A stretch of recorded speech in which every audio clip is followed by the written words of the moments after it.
بسم الله ثم الصلاة والسلام على رسول الله وبعد. السلام عليكم ورحمة الله وبركاته.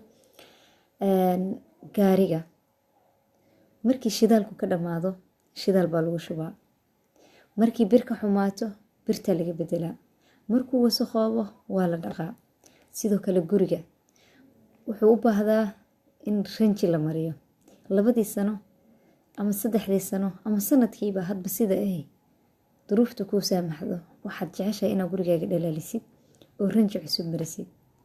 kasoo ranjiga guriga hadduu kaa wasakhoobo waad xaaqdaa waadna nadiifisaa.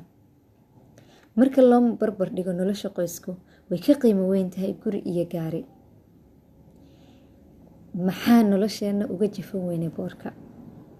markii noloshu naga gasho rootiinka ama waxyaabaha maalin kasta ku soo noqonayo, maxaa sababay in aad 10 sano ama ka badan isku si u noolaano oo nolosheenu lahaan weydo cusboonaysiin waxaa la dhahaa wax horey u jiray oo la cusboonaysiiyo, sida guri duugoobay oo kale oo dib dhisme loogu sameeyo. noloshu way duugowdaa, way boorowdaa, waxayna u baahan tahay in boorka laga qaado, in la cusboonaysiiyo, in la dhalaaliyo. maxaan ku dhalaalin karnaa? maxaan ku qurxin karnaa? maxaan boorka kaga jafi karnaa nolosha lamaanaha?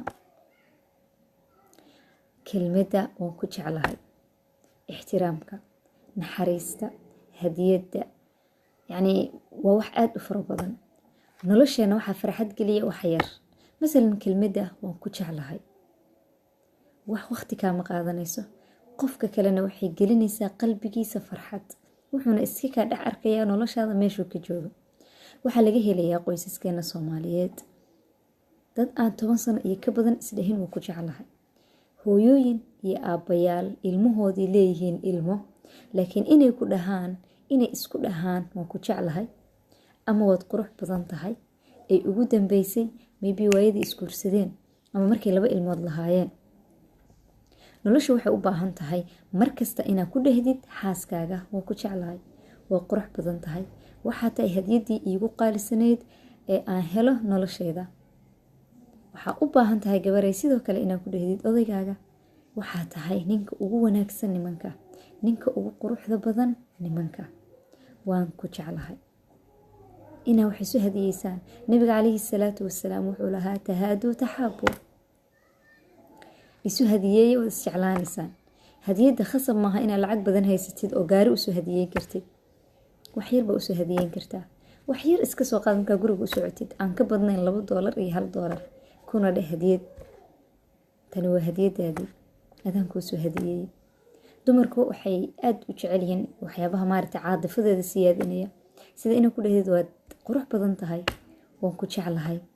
si kasta oo aad muddo badan u wada nooshihiin, markasta waxaa u baahan tihiin shidaal inaa noloshiina aad markasta cusboonaysiistaan, markastana aad shidaalka ku shubtaan, markastana aad sidii waagii ay yaryareedeen ee dhalinyarada ahaydeen sanadkii idinku horeeyay noloshiina, xilligiinni haasaawaha noloshu aad bay u qurux badnayd.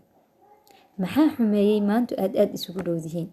maanta aad isla nooshihiin bay ka qurux badan tahay noloshii shalay oo maybe wax badan idinaan isu soo dhowaan karin, ajnabi kale ahaydeen. maanta habba isa siin kartaan, waa is dhunkan kartaan, kelmado qurux badan baa isdhihi kartaan. laakiin shalay waxay ahayd waxaa ku dhehdaa qowl macruufa, hadal la yaqaan oo macruufa ku dheh. laakiin maantay waxay tahay waxaa ku dhihi kartaa wax kasta. gabdhahan waxaa kula talinayaa markasta inay adeegsadaan unuusadooda, inay ku sixradaan nimankooda quruxdooda iyo hadalkooda macaan. noloshu way qurux badan tahay. horay u socda, isjeclaada, is ixtiraama, isu naxariista. ilmihiina ha idinka arkaan inaad tihiin hooyo iyo aabe wanaagsan oo isjecel oo qudo u noqon kara. ilmihiina jeclaada. maanta waad wada joogtaan, berri allahu aclam inaad wada joogaysaan. maanta isu sheega inaad isjeceshiin, maanta is ixtiraama, maanta isu hadiyeeya, maantay wax kasta aad qaban kartaan isu qabta.